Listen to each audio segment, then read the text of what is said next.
Samantala, malaking tulong ang 911 emergency hotline ng Philippine National Police para mailigtas ang isang Chinese na biktima ng kidnapping ng kapwa Chinese. Samantala, posibleng may bagong mga arma sa mga pulis tuwing re-responde sa tawag. Yan ang ulat ni Ryan Lesigas.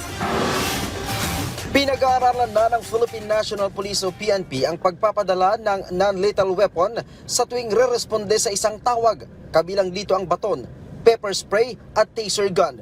Sinabi ito ni PNP Chief Police General Nicolas Torre III matapos ang insidente sa Iloilo kung saan napatay ang isang suspect na nag-aamok gamit ang kutsilyo. Sabi ni Torre, nakatanggap sila ng tawag mula sa isang ina dahil sa pagwawala ng kanyang anak. Pagdating sa lugar ng mga rumiresponding pulis ay inabutan nilang suspect na nagwawala at imbes na kumalma, sinugod din nito ang mga pulis. Dahil dito napilitan ang mga pulis na barilin ang suspect. Nagtamo ng tama ng bala sa dibdib ang suspect dahil diniklarang dead on arrival sa pagamutan. Ito po ay under review.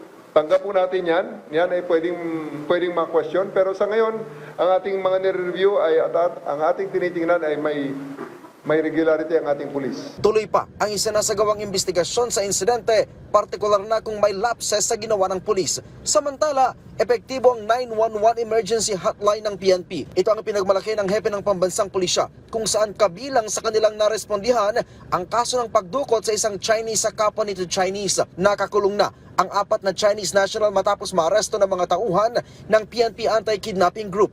Nahuli ang 4 na suspect nitong August 2 sa Parañaque matapos makatanggap ng tawag sa 911 ang kaibigan ng biktima. Modus ng mga suspect ang money changing, kung saan kapag may nagpapalit ng pera na malaking halaga ay dudukutin nila ito.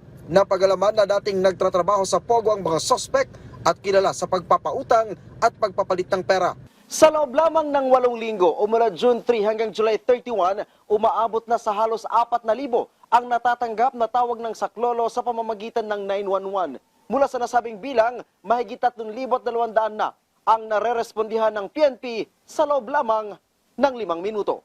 Sa panahong ito, marami tayong narespondihang insidente gaya ng pamamaril, aksidente sa kalsada, pananaksak, mga pangailang medikal at angkang pagpapatiwakal. Dahil sa mabilis nating pag-aksyon, maraming buhay na iligtas. Mahigit 700 o 19% mula sa mga natatanggap na tawag ng PNP ang hindi narespondihan sa loob lamang ng 5 minuto. Kaya ito ay ating tiningnan at inaalam kung paano natin magawa sa loob ng 5 minuto. Ryan Lesigas para sa Pambansang TV sa Bagong Pilipinas.